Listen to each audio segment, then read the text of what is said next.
이건 잘 됩니까?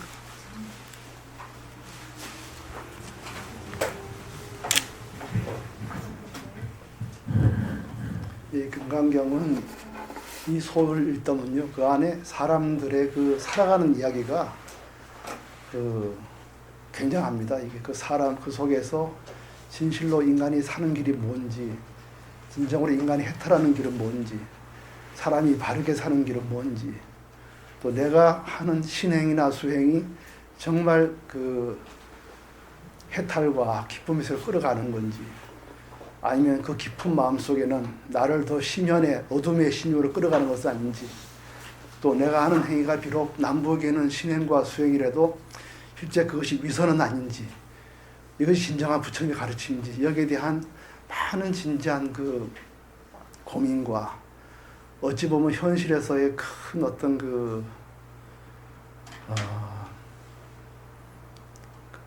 이렇게 어떻게 말씀드릴지 모르지만 투쟁이라 할까요? 그런 논쟁이랄까. 또 그 논쟁 가운데서도 어떻게 하면 그 사람, 인간이 자기의 그 마음속 깊은 걸 볼 수 있도록 할 것인가. 이렇게 대한 굉장히 깊은 그 고민이 있습니다, 사실. 우리가 그 가장 어려운 게 뭐냐 하면 사람이 종교적으로 심취했을 때 그 사람이 자기를 볼 수 없다는 거예요.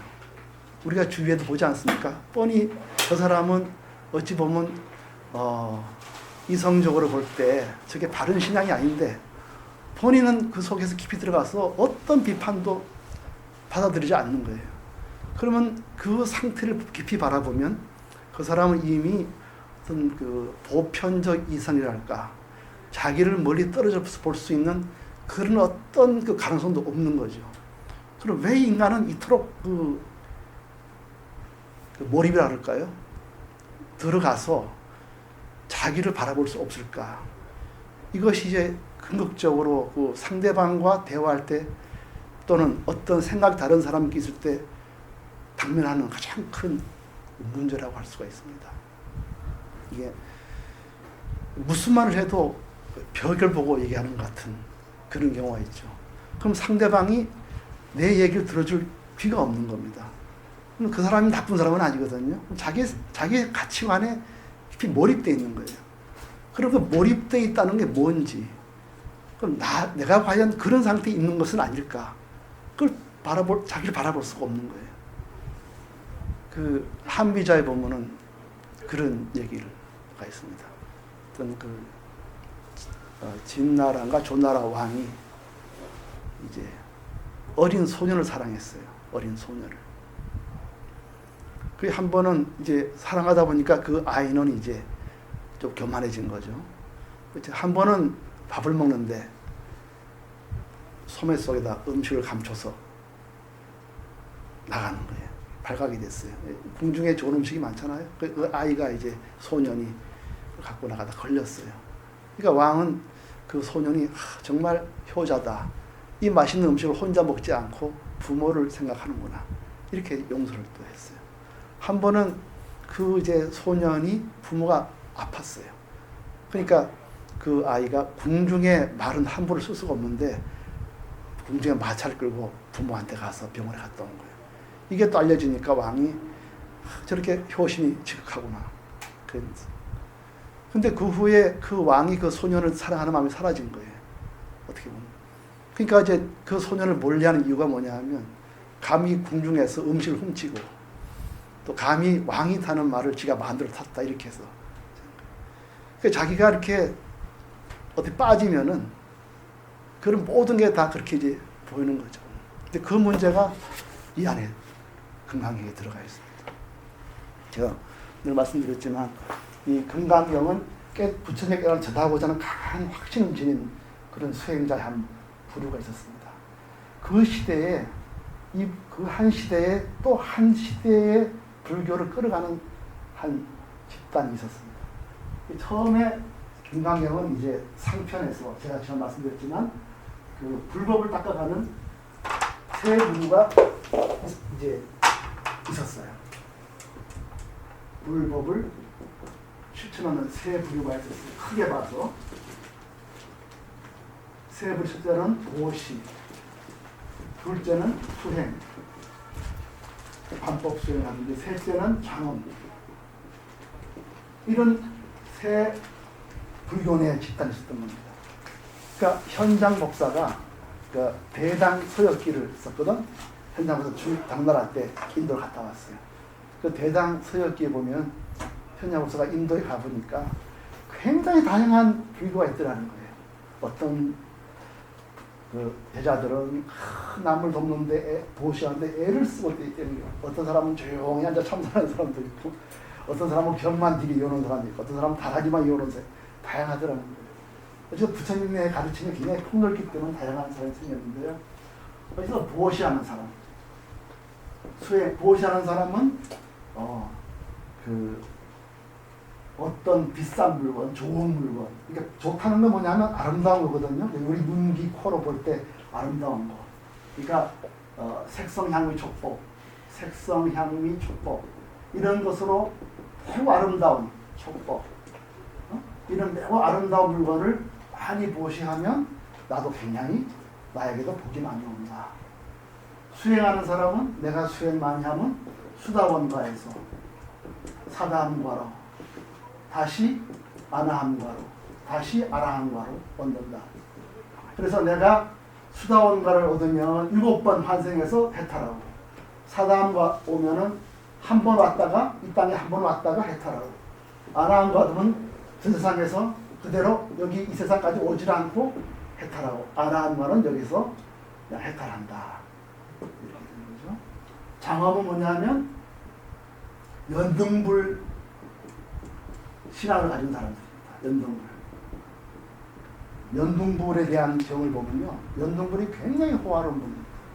길을 가면 온갖 오색풍악이 다 울리고 모든 사람들이 그분을 전쟁해서 굉장히 많은 신도들이 장엄하게 부처님 계신 데를 갑니다. 연등불도 원래 굉장히 큰 궁전에서 잘 먹고 잘 살다가 왕자로 태어나서 하다가 출가를 해서 또 수많은 사람들한테 존경을 받고 많은 신도들이 굉장히 많은 부처님 계신 곳을 장엄하게 펼쳤기 때문에 그야말로 연등불이라는 부처님은 복이 많은 분입니다.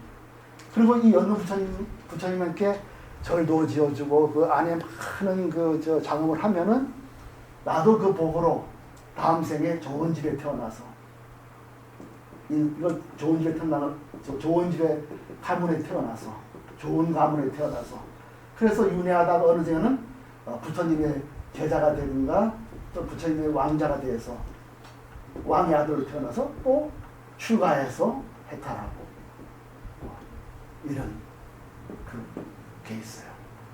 그러니까 이런 분들이 이제 주로 선단 안에 신행을 하고 있었던 거예요.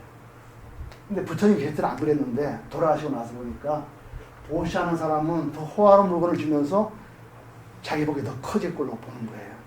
그래서 나는 중생에 나한테 받은 중생이 많다는 사람, 나한테 복 받은 중생이 많을수록 나는 복이 많다는 사람, 또 수행을 하면은 나는 수다함이다, 나는 아라함이다, 서로 위아래를 견지는 거예요.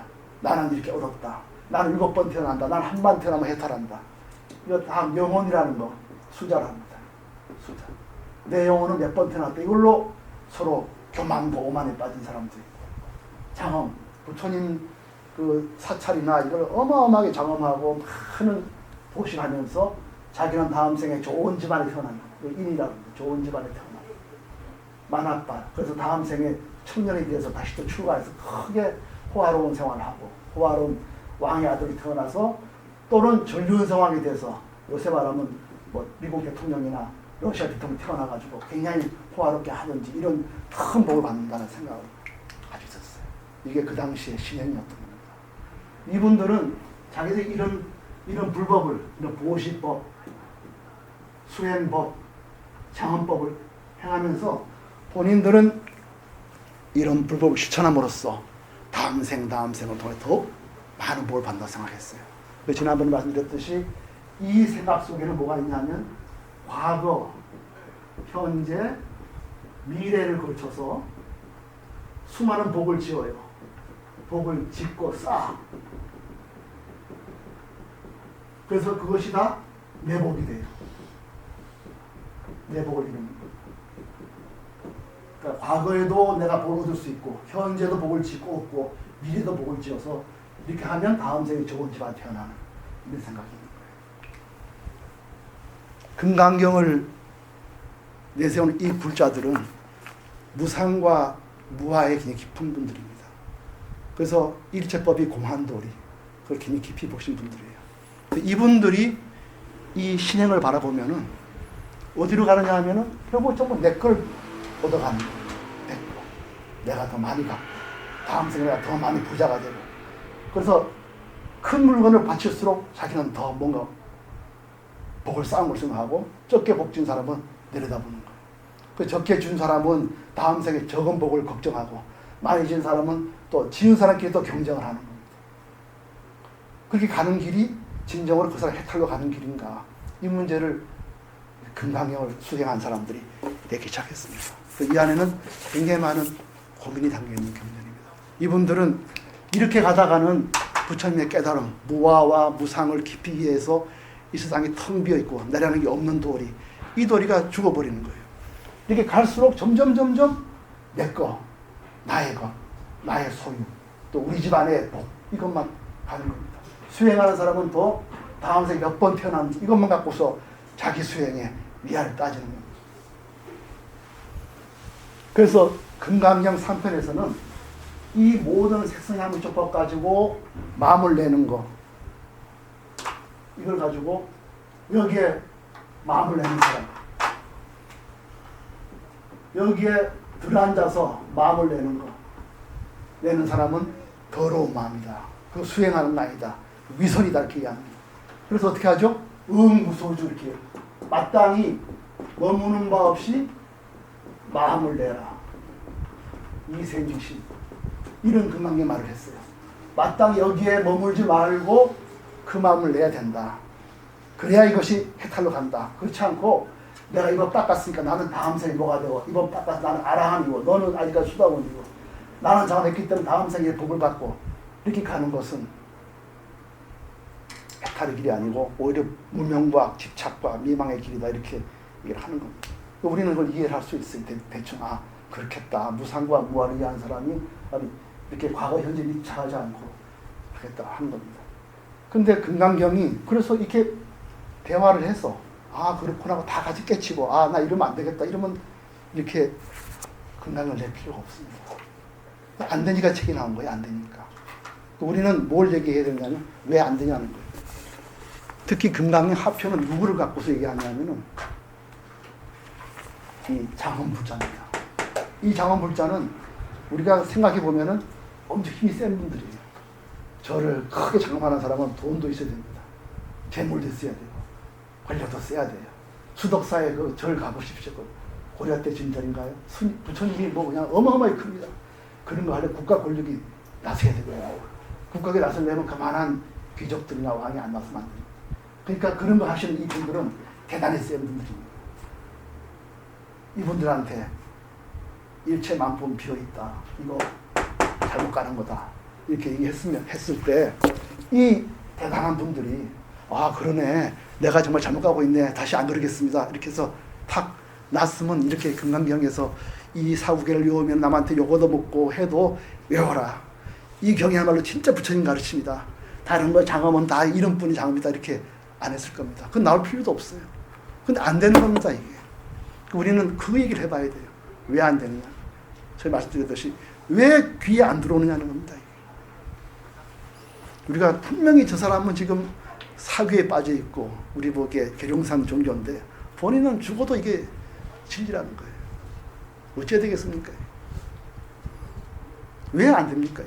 왜 귀가 안 열어지는 겁니까?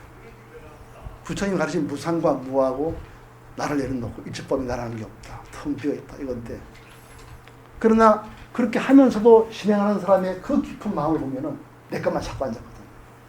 나의 권위만 찾고 나의 미래의 안전을 구하고 왜 이 길을 걷습니까?